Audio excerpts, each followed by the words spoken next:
Discussions in this show should not be construed as specific recommendations or investment advice. Always consult your investment professional before making important investment decisions. Securities offered through registered representatives of Cambridge Investment Research, a broker-dealer member FINRA SIPC. Advisory services through Cambridge Investment Research, Inc., a registered investment advisor. Cambridge and Houston First Financial Group are not affiliated. Welcome to Money Matters with Chris Hensley, where we spotlight financial literacy issues in the Houston community and beyond. And now your host, Chris Hensley. Good morning, everybody. You're listening to Money Matters. I'm Chris Hensley. Imagine transforming a modest salary into a journey of financial freedom and empowerment. Sounds challenging, right? But what if I told you it's not just possible, but achievable? And our guest today is living proof of that. We're joined by Danny Kofke, a former elementary school teacher who turned his passion for personal finance into a mission to educate others. After teaching for 18 years, Danny took a leap of faith, leaving the classroom to spread financial wisdom far and wide. He's not only an author of 5 groundbreaking personal finance books, including the celebrated The Wealthy Teacher, but also a motivational mentor who has been featured on shows like Fox and Friends and The Clock Howard Show. What makes Danny's his story truly captivating is his down-to-earth approach. He's not just talking theories, he's lived every word of his advice. Alongside his wife, also a teacher, they've navigated the financial world with savvy and grace, proving that it's not about how much you earn, but how much you manage what you earn. Danny, thanks so much for joining the show today. Absolutely. Thanks so much for having me on, Christopher. Well, we are excited. The listeners didn't get to see behind the curtain there, but we were having technology issues, so I'm keeping my fingers crossed. We'll keep a good signal through. But we're super excited to have you. What an honor to have you on the show today. We connected, and your story was very interesting to me because of your teaching background and what you're currently doing. Would you be able to share your journey of being an elementary school teacher to becoming a financial education mentor with our listeners? Absolutely. Yeah, it's funny. We definitely had a little fun before the show started, right? Never know it's old technology, but we're on. Exactly. Good. Yeah, so like you mentioned, I was an elementary school teacher for 18 years. And, my journey with becoming, I guess, involved in personal finance was way back in 2005. That time I was teaching first grade. My wife was a teacher. We had our first child. So Tracy became a stay-at-home mom. I was making about $42,000 a year.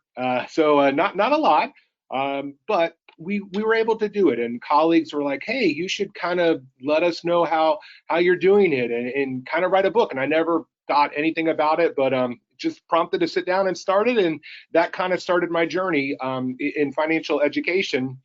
And then, basically right now, I am still a teacher. It's just a different subject and a different audience. So still kind of use that teacher's heart, though, to help others do better with money. I love it. And that's such a huge area for people. I mean, I work specifically with state employees. So they're either teachers, K through 12, but generally they're going to be higher education. And so they can be really an expert in any area, but they may not be great with finances. Right.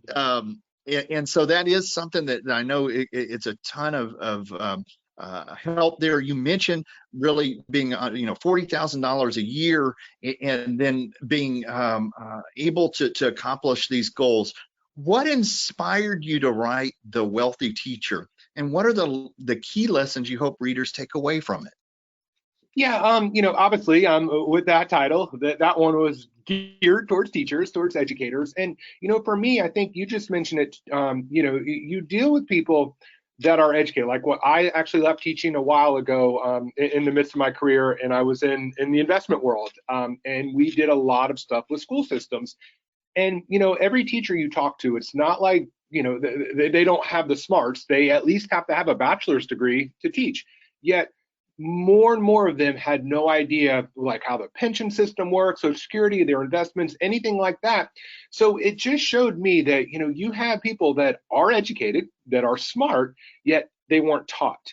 And that's where, for me with the wealthy teacher, that's what I wanted to do, is just to show, teachers that first off, yes, it can be tough living on a teacher's salary. I've been there, done that, but it is enough. Like most teachers do make enough that they can set themselves up for financial success, both here in the now and then also in the future. And, I'm not sure how the pension formula works out in Texas, but here where I am in Georgia, it's a very solvent, a very strong pension that teachers have. So I just try to encourage, teachers basically, with the book, that first off, you can do well financially, but secondly, also, you're going to live, if you play it right, you can live wealthier in retirement than when you were teaching, because of the way the pension system is set up, and then if you are smart with your investment. So, just one of those things I wanted to show them, that they could do it, they could be educated on it, and just because they weren't taught earlier on, it's never too late. And that's the beauty about with teachers. They're lifelong learners, most of them. So it was just one of those things, just to try to help them out and improve their financial knowledge. I love it. I love it. So you said a lot right there. So let me kind of unpack that a little bit. You mentioned that teachers themselves, it's kind of embedded that they're lifelong learners. It's never too late. That's powerful, right? The idea that it's never too late to get started. And I would piggyback on the exact same thing you just shared about the pension. A lot of them, they don't realize it, but sometimes they actually retire with a bigger paycheck than they had before they turned the pension on, right? So this is huge. Thank you for sharing that with the listeners there. If you're a teacher, hearing that might push you in the right direction there. How did your experiences as a teacher influence your approach to personal finance? I was very blessed. I started off as kindergarten, first grade teacher, and then after a few years, I transitioned to special education. And the students I taught here in Georgia, it's a profound class. So basically, IQs under 30. So most of my students were tube fed. They didn't communicate. A lot of physical needs. But I learned more from them than I would ever teach them. And that oozed over into my life with personal finance and money management. I think it's very important, obviously, to do well with money. But I think a lot of times we don't sit back and consider how fortunate we already are. And it was every day, basically, I would see students, my daughters, hopefully one day I'll walk them down the aisle. I have one in college right now that she's, on her own. The students I taught, that probably wasn't going to be the case for them nor their parents.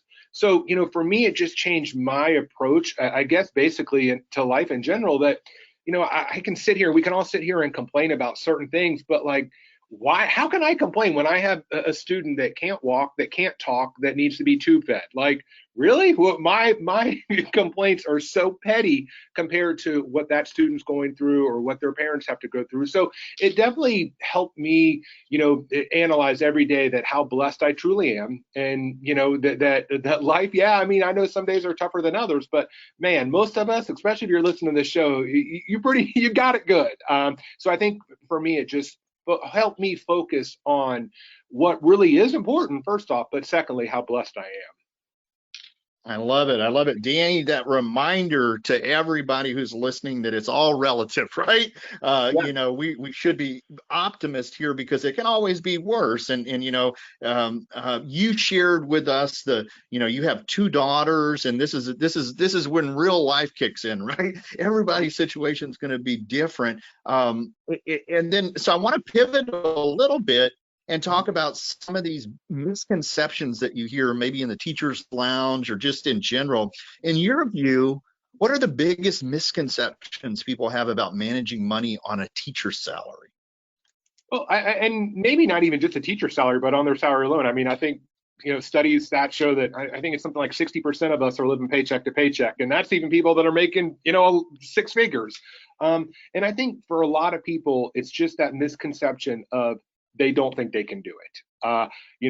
My mom and dad were horrible with money. I'm just going to be bad with money. My grandparents, my friends, whatever. And we don't want to better ourselves. So, for me, I think it is one of those things. And obviously, when you're on a teacher salary, we all probably agree you start off on a smaller scale compared to some other professions. But the thing is, you can do it. And is it easy? No. it's hard to say no sometimes to things that we really, really want, but it can be done. And I think that to me is probably the biggest misconception for all of us really, is that you can manage money on a moderate income. You have to track your spending. You have to, be mindful of what you're doing with your money, but it can be done. So I think that to me is probably the biggest misconception. And then another one too, especially kind of going back to the to teachers, is I do, for to influence, and part of the reason again for writing The Wealthy Teacher, I want more teachers to stay in the profession, because most of us don't get into it because we're going to make a lot of money. But if you can educate yourself and realize, that maybe your friend that just graduated college is making a lot more right now than you, but when you analyze, like you talked about, that pension system and how that works, I just want more people to be able to stay in teaching if that's something that they really enjoy, and then see the long-term benefits as well. That's a really, really profound thing, especially in Houston. I don't know if you've seen the national news, but we're kind of having this crazy stuff going on locally with HISD. And one of the things that we're having trouble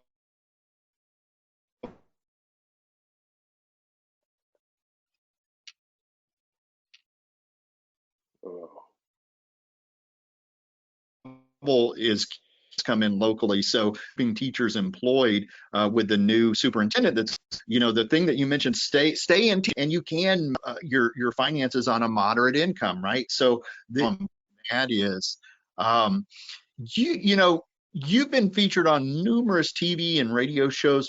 Which appearance was the most memorable for you, and why? I would have to say it was a number of years ago, but the CBS Early Show. And the cool thing about that is they actually, a producer from New York came to our house, filmed us and everything.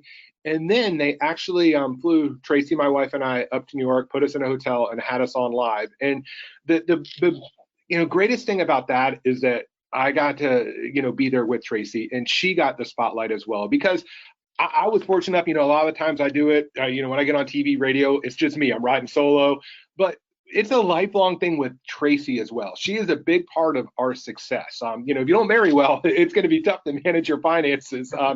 So, we bought in together and we work as a team. And I think that, appearance, I was glad that she got to be in the spotlight, because it takes a partnership. And I think, when you have a healthy relationship together, and as a couple, you're working on like-minded goals, it strengthens, not only your financial picture, but also your marriage as well. So it was just kind of a cool thing that we both got to be recognized, and kind of got to celebrate her and how, what she does to make it possible. And at that point in time, for us to be able to live on a teacher's salary. Dating, how long have you been married for? I have been married it'll be 24 years in June. Nice. I'm 25 years married. So I just want listeners to know that the information you just shared about relationships is that's a byproduct of the question about the show, right? That was a neat experience to be flown up to New York, but the other piece of it about your spouse coming along, and you mentioned that plays right into our finances, right? That it's a team approach. And if you are in a relationship, especially for that long, this is a great epiphany to realize that you have to work together, that you're team members with the same goal in mind. I think that in itself is a huge piece of the financial puzzle, and I appreciate you sharing that with listeners, because that's good information. Let's pivot just one more time and talk about some of these effective strategies for parents to teach their children about money and financial responsibility.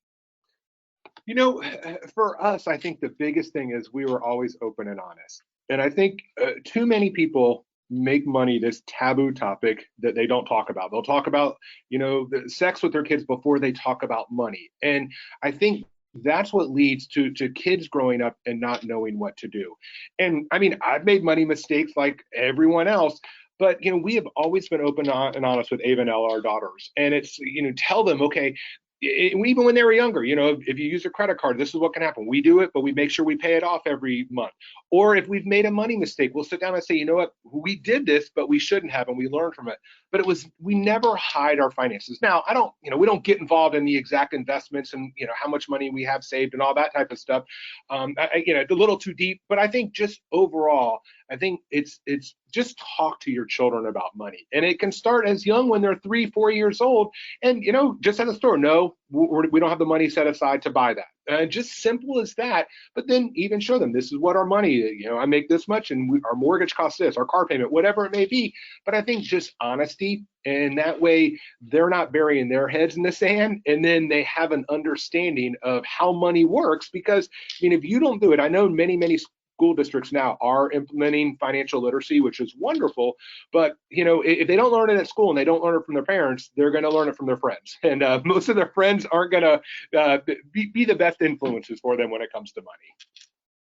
Oh, for sure, for sure. That's super important. Sharing with kids, the idea that some of the kids get into the world and they don't know how money works, right?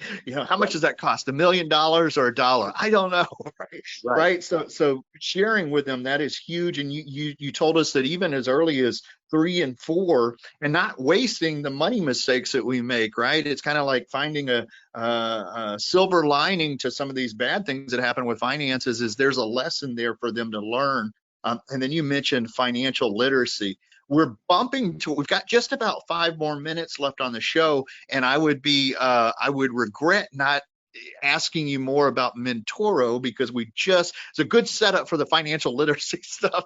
And can you explain what Mentoro is to our listeners? Yeah, absolutely. So, we kind of feel here, and you can look around like with financial wellness. That was this big vogue, word where a lot of companies were offering it, but it doesn't work. For many people, financial wellness, it was like a company's offering it and they just check this box, and they don't really give people what they need. So we have a different approach at Mentoro, where we have what we call money mentors. So we will sit down with you and walk you through your financial plan. So most people, that are investing, right, you have an advisor. But, sometimes with advisors, they may not take people on that if they don't have a certain amount of money to invest, right? So then what happens for those school teachers, those nurses, those people that maybe, make $40,000, $50,000 a year? They still need that financial education as well. And that's where our money mentors come in. And that's kind of where we take it a little bit differently than some of the other financial wellness companies out there, is that, we walk hand in hand with you, and we'll help you at all areas of your financial journey. And we're not selling anything. So all we offer education. And that's it. So we're not advising, we're not selling insurance, we're not selling retirement, anything like that. If you're ready to start for retirement, we can lead you in the right direction, but we're not making money off of that. So I think that's a big thing where we're not biased, and we can just kind of help you where you are. Because I will say, I've had in the past, when I was in the investment world, I would sit down with people that they had, like $20,000 of credit card debt. And I knew in order for my company to make money, they had to invest, right? But I'm like, I am not telling you to invest because you're paying 24% interest. I cannot guarantee any investment that's going to earn you 24% interest a year. But yet, if you pay off your debt, in essence, that's what you're earning. So that's what I love about Mentoro. It's the bias out of it. And then we offer a lot of different things. We have a podcast, we have video interviews, we have bite-sized learning, and just all sorts of things just to meet people where they are and where they need, help them get to where they need to be financially.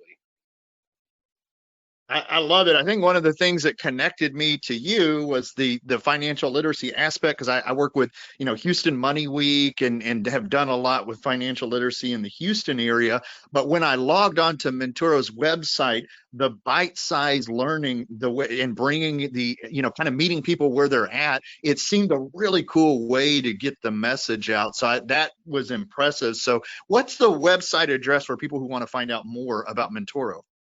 Yeah, so just pretty easy, mymentoro.com. So mymentoro.com, and get started. And we have, there's a lot of things on our site that you can have access to at no cost. Some of those things, like if you want the one-on-one meetings and things like that, that's when there's a monthly fee. But for, if you just want to kind of take a look and get in there, we have a lot of free resources that you can kind of just dive around and see what you think. I love it. I love it. Danny, we are right here at the end of the show. I appreciate you coming on today. Is there anything that I forgot to ask you that you'd like to share with listeners today? No, I think you hit it pretty well, and thank you again for having me on. My main thing is just what I want to show others and your listeners is just give them hope. We look around right now. I mean, we can't control inflation. We can't control who's going to be the next president. We can't control any of that, but we can control our financial house, and that's where Mentoro comes in.